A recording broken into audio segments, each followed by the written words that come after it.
அனைவருக்கும் வணக்கம். மதா பிதா குரு தெய்வங்களை வணங்கி எம்பெருமான் ஸ்ரீ உச்சிஷ்ட மகாகணபதியை வணங்கிக் கொள்வோம். அனைவருக்கும் நீண்டாயில் நிறைந்த செல்வம், உயர்ந்த புகழ், மெய்ஞானம், பேரறிவு, பிரஞ்சன் அறிவு, பிரபஞ்ச சக்தி அனைத்தையும் நமக்கு வழங்கட்டும். அனைவருக்கும் எனது மானசீகமான வாழ்த்துக்கள், மானசீகமான ஆசைகள். அனைவரையும் ஜிகே அஸ்ட்ரோ அன்போடு வரவேற்கிறது. நம்ம இன்னைக்கு பார்க்க போறது கார்த்திகை நட்சத்திரத்துக்கான சிறப்பான கோயில்கள். கார்த்திகை நட்சத்திரம் ஏற்படுத்தக்கூடிய தோஷங்களை குணப்படுத்தக்கூடிய கோவில் அப்படின்னு ஒண்ணு இருக்கு. அது எப்படிங்கிறத பார்ப்போம். நம்ம தமிழ்நாட்டுல நாகப்பட்டினம் அப்படிங்கிற அந்த ஏரியா பக்கத்துல கூடிய ஒரு கோவில் கஞ்சா நகரம் அப்படின்னு சொல்லக்கூடியது. அங்க இருக்கக்கூடிய ஒரு பழமையான சிவன் கோயில், கிட்டத்தட்ட 2000 வருஷத்துக்கு முந்தின கோயில் சொல்லப்படுது. அங்க இருக்கக்கூடிய சிவாலயம் காத்திர சுந்தரேஸ்வரர் துங்க பாலஸ்தானம்பிகை அப்படின்னு சொல்லக்கூடியது ஒரு அம்பிகையுடைய கோவில். இந்த சிவனுடைய கோயில், இந்த காத்திர சுந்தரேஸ்வரர் அப்படின்னு என்னன்னா அக்னி வடிவாக சுயம்பாக இருக்கக்கூடிய சிவன் அப்படிங்கிறது ஒரு அர்த்தம். இந்த ஸ்தலத்துடைய மிகச்சிறந்த ஒரு பலன் என்ன அப்படின்னா, முருகப்பெருமானை வளர்த்த கார்த்திகை பெண்கள் உற்பத்தியான இடம் இது. சிவபெருமான் தவத்தில் இருக்காரு. அவருக்கு அந்த தவத்தை கலைக்கக்கூடிய அசுரர்கள் வந்து தவத்தை கலைக்கிறாங்க. அவர் கண்ணை திறக்கிறார். நெற்றிக்கண்ல இருந்து 6 விதமான நெருப்பு விழுந்து, அந்த நெருப்புல இருந்து வந்த பெண்கள் தான் கார்த்திகை பெண்கள். அவங்கதான் பிற்காலத்துல முருகனை வளர்த்தாங்க அப்படிங்கிற ஒரு கதையும் உண்டு. இந்த சேத்தத்துடைய சிறப்பான இன்னொரு விசேஷம், கார்த்திகை நட்சத்திரத்துல பிறந்தவங்களா இருக்கட்டும், இல்ல கார்த்திகை நட்சத்திரத்துல லக்னம் விழுந்தவங்களா இருக்கட்டும், இல்ல தசையோ புத்தியோ நடத்தக்கூடியவரும் கார்த்திகை நட்சத்திரத்துல இருக்கட்டும், இவங்களுக்கு என்ன விதமான கஷ்டங்கள் இருந்தாலும் இந்த கோயிலுக்கு போறதுனால வேகமான பிரச்சனை தீர்க்கக்கூடிய தன்மைகள் நடக்குது. சிறந்த பரிகார ஸ்தலமா மாறிடுது. என்னென்ன பரிகாரம்லாம் பண்ணலாம்? திருமணம் தாமதம் ஆகுது, குழந்தை பிறகு ரொம்ப கஷ்டமா இருக்கு, பெற்றோர்கள் பிரிந்திருக்கிறார்கள் அப்படிங்கிறதுக்கு அவங்களை சேர்த்து வைக்கக்கூடிய அமைப்புகளை இந்த நட்சத்திரத்துல கார்த்திகை நட்சத்திரத்தன்னைக்கு இந்த கோயில் போயிடுங்க. பிரிந்த பெற்றோர்கள் சேரக்கூடிய வாய்ப்புகள் ரொம்ப ரொம்ப ரொம்ப அதிகம்.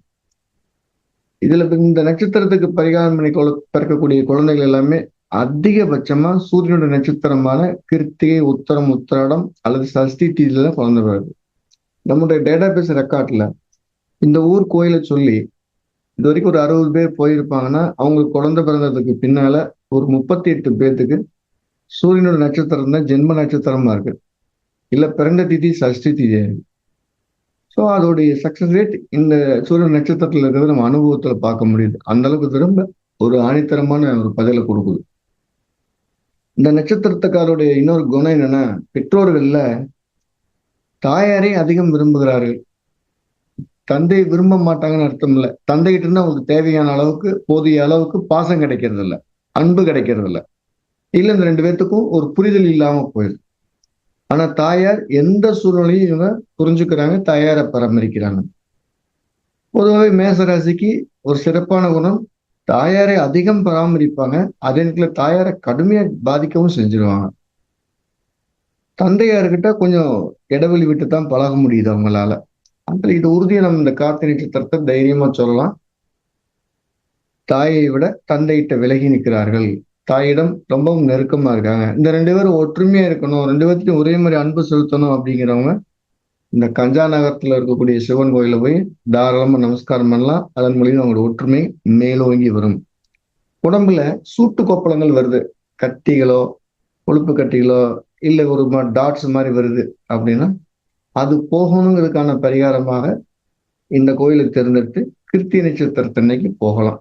ஒருவேளை கொஞ்சம் அதிகமா இருக்குன்னா கிருத்திகையும் சஷ்டி திதியும் இணைந்து வரக்கூடிய நாளுக்கு போகலாம். கூடுதலாக கேட்கிறது ஒரு 15 பேர்த்துக்கு சொல்லி ஒரு 13 பேருக்கு நல்ல குணம் தெரிஞ்சிருக்கு. ஸோ இது வந்து ஒரு அற்புதமான ஒரு பரிகாரமா இருக்கு. இந்த கோவில்ல சுமங்கலி பூஜை செய்யறது மூலியமாக கணவர்களுடைய ஆயுள் தோஷம் நீங்குது. உதாரணமா அஷ்டமாதிபதினு சொல்லக்கூடிய கிரகம் கிருத்திகை நட்சத்திரத்தில் இருந்தாலோ, மாரக பாதங்களை தரக்கூடிய தசாநாதர்கள் அல்லது புத்திநாதர்கள் கிருத்திகை நட்சத்திரத்தில் இருந்தாலோ, கணவருக்கு நோய் இருக்கு இல்ல ஒரு கண்டம் இருக்கு அப்படிங்கிற பட்சத்துல கிருத்திகை நட்சத்திரத்துக்கு இந்த கோயிலுக்கு போயிட்டு வர்றது மூலியமாக அந்த வியாதியோடைய வீரியம் நன்றா குறையும். ஒரு எக்ஸ்பீரியன்ஸும் ஒன்று சொல்ல விரும்புறேன். ஒரு பையன் 10வது படிச்சுட்டு இருக்கான். ஃப்ரெண்ட்ஸோட விளையாட போறான். ஒரு இடத்துல கீழே விழுந்துடுறான். தலையில அடிபடுது. திடீர்னு அவனுக்கு கிறுகிறுன்னு வருதுன்னு சொல்லி அவனுடைய எண்ணங்கள்லாம் படிக்கிறதுல போகல. டாக்டர்கிட்ட போறாங்க. எல்லா டெஸ்ட் எடுக்குறாங்க. எந்த டெஸ்ட்டுமே ஒண்ணும் இல்ல அப்படிங்கிற மாதிரி சொல்றாங்க. மேசராசியில் இருக்கக்கூடிய கிருத்திகை நட்சத்திரம் தலையை குறிக்கக்கூடிய பகுதி. அவனுக்கு தசை நடத்தக்கூடிய கிரகம், புத்தி நடத்தக்கூடிய ரெண்டுமே மேஷத்துல கிருத்திகை நட்சத்திரத்துல இருக்கு. எல்லா மருத்துவர்களும் பார்த்துட்டு இந்த தலையில ஒண்ணும் இல்லை, ஆனா கொஞ்சம் அதிர்ச்சி இருக்கு, அது கொஞ்சம் காலப்போக்கில் சரியுங்கிறாங்க. தேர்வுக்கு மிக குறுகிய காலம்தான் இருக்கு. ஒரு 2 மாசத்துல தேர்வு வரப்போகுது. வாழ்க்கை முக்கியமான முடிவில் எடுக்கக்கூடிய காலம் அது. அவங்களுக்கு இந்த கஞ்சாநகர கோயிலுக்கு போயிட்டு வர சொன்னதுக்கு பின்னால முதல் முறை போயிட்டு வர்றாங்க. 2வது மாசம் போறாங்க. 2வது மாசம் போயிட்டு வரும்போது பையனுக்கு அந்த மாதிரி ஒரு பெயினே இல்லை, பழைய மாதிரி ரொம்ப ரிலாக்ஸா இருக்கிறான் அப்படின்னு. அவன் 10th அந்த ஸ்கூல் ஃபர்ஸ்ட் வாங்குற அளவுக்கு எனர்ஜியா இருந்தான். ஸோ இந்த மாதிரி ஒரு மருத்துவங்களுக்கு இந்த சிறந்த ஒரு பரிகாரம் தரக்கூடிய கோயில்கள்ல இந்த கோவில் ஒரு முக்கியமானதா இருக்கு. சொத்து தகராறு காரணமாக அண்ணன் தம்பிக்குள்ள பேச்சுவார்த்தை இல்ல, அக்கா தங்கச்சிக்குள்ள பேச்சுவார்த்தை இல்ல, இல்ல அண்ணனுக்கும் தங்கச்சிக்கும் பேச்சுவார்த்தை இல்ல, தம்பிக்கு அக்காவுக்கும் பேச்சுவார்த்தை இல்ல அப்படின்னு இருக்கக்கூடிய இடத்துல அவங்க குழந்தைகள் பேச விரும்புனாங்கன்னா அவங்க இந்த கோயிலுக்கு போய் கார்த்திகை நட்சத்திரத்தன்னைக்கு ஒரு 6 தீபமோ இல்ல 9 நெய் தீபமோ போடும்போது அந்த பிரிந்த உறவுகள் மீண்டும் இணைகிறார்கள். இந்த மாதிரி இருக்கக்கூடிய சூழ்நிலை கிருத்திகை நட்சத்திரத்துல ஏதேனும் ஒரு கிரகம் இருக்கணும். இருக்கிறவங்களுக்கு தான் அது ஒரு அற்புதமான ஒரு பலனை கொடுக்குது அப்படிங்கிறத பார்த்துக்கலாம். இந்த கோயில் இருக்கக்கூடிய தீர்த்தத்தை எடுத்து நம்ம தலைகளை தெளித்துக் கொள்வது மூலியமாக நம்முடைய கர்ம தோஷம் குறைவதாக நிறைய அனுபவத்துல சொல்லியிருக்காங்க. அது செய்யலாம். திருமண தடை நீங்குது, புத்திர பாக்கியம் நீங்குது, மனக்கலக்கங்கள் குறையுது, பெற்றோர்களை சேர்த்து வைக்கக்கூடிய பாக்கியம் இருக்குது, சொத்து தகராறுனால பிரியக்கூடிய குடும்பங்கள் ஒன்று சேர்றாங்க, உடம்புல இருக்க வெப்ப கட்டி குறைகிறது. இவ்வளவு புண்ணியங்களை கொண்டிருந்த அற்புதமான வகையில கிருத்திகை நட்சத்திரத்தன்னைக்கு நல்ல நெய்தீபம் ஏற்றி வழிபடுவது சால சிறந்தது. இல்ல கிருத்திகை நட்சத்திரமும் சஷ்டி தீதி சேர்ந்து வர அன்னைக்கு போய்க்கும் பொழுது இன்னும் கூடுதலான பலனை அளிக்கிறது. இங்க போயிட்டு வர்றதுனால நிறைய சிவன் கோயிலுக்கு போன புண்ணியத்தை அந்த ஒரே கோவில் மூலியமா நமக்கு கொடுக்குறதுல அனுபவமான உண்மை. சில கடுமையான சர்ப்பதோஷம் இருக்கும். இந்த கிருத்திகை நட்சத்திரத்துக்கு தச்சன் அப்படிங்கிற ஒரு சர்ப்பம் தான் தோஷம் கொடுக்கறதாக கருதப்படுகிறது. கடுமையான சர்ப்பதோஷம் இருக்கும் வச்சுக்கணும்.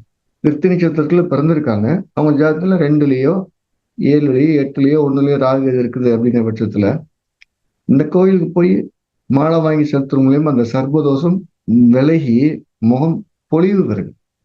திருமணமே வேண்டான்னு சொன்னவங்க கூட திருமணம் பண்ணிக்கலாங்கிற எண்ணத்துல இருந்திருக்கிறாங்க.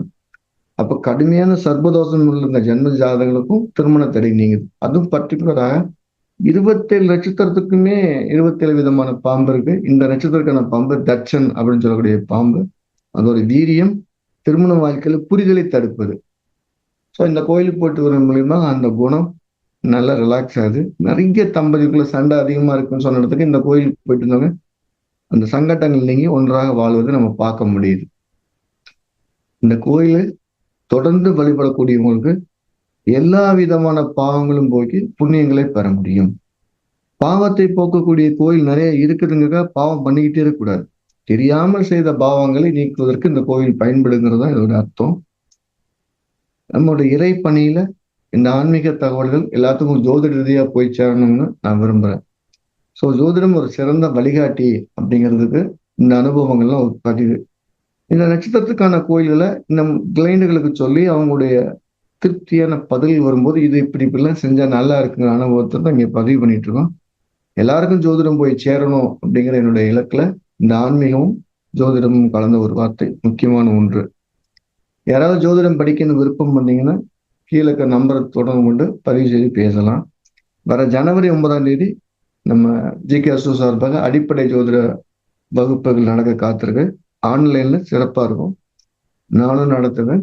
ஒரு ஜோதிடம் கற்றுக்கொள்வது மூலியமாக ஒரு ஒரு ஆள் துணைக்கு இருக்கிற மாதிரி இருக்கும்.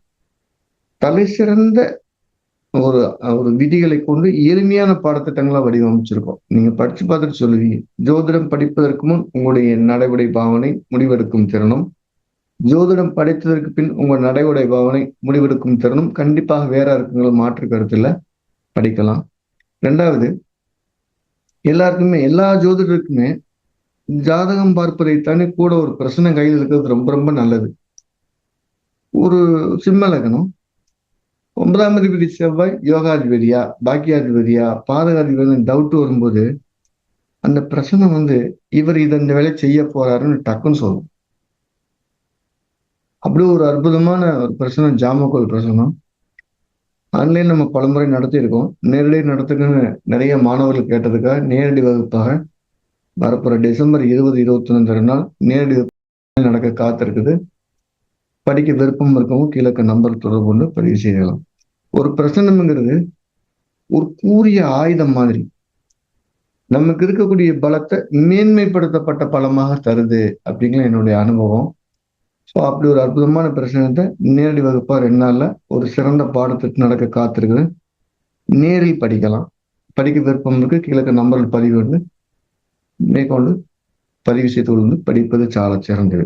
இந்த பிரசனத்துடைய முக்கியமான நோக்கம் என்ன அப்படின்னா, உங்க முடிவெடுக்கக்கூடிய திறன் மட்டும் இல்லை, ஒரு கேட்கக்கூடிய அந்த கேள்வியாளர் இப்ப என்ன செய்து கொண்டிருக்கிறார், அவருக்கு செய்ய முடியுமா முடியாதா? ஒரு கோயிலுக்கு போயிட்டு வந்துட்டா கூட அந்த கோயிலுக்கு போயிட்டு வந்ததுக்கான பரிகாரத்தை, புண்ணியத்தை, பலனை அடைந்திருக்காரா இல்லையா? அப்படி எல்லா கேள்விக்குமே எல்லா நேரத்திலையும் பதில் சொல்லணும். இதுக்கு காலை, மாலை, சாயங்காலம், இரவு அந்த மாதிரி எதுவும் தீட்டில்லாத பிரச்சனைகள்ல இது தலைமையானது. சோ எளிமையான ஒரு பதில் சொல்லக்கூடிய ஒரு மந்திர சக்தி மாதிரி சொல்ல முடியும். அப்படி ஒரு அற்புதமான சாஸ்திரத்தை எல்லாரும் படிக்கணும்னு விரும்பி கேட்கிறேன். மீண்டும் நம்ம அடுத்த பதிவில் சந்திப்போம். எல்லாம் வல்ல எம்பெருமான் ஸ்ரீ உச்சிஷ்ட மகாகணபதி அனைவருக்கும் நீண்ட ஆயுளையும் நிறைந்த செல்வத்தையும் உயர்ந்த புகழையும் மெய்ஞானத்தையும் பேரறிவையும் பிரசன்னாயத்தையும் பெருமையோடு வழங்கட்டும். அனைவருக்கும் எனது மானசீகமான வாழ்த்துக்கள், மானசீகமான ஆசைகள்.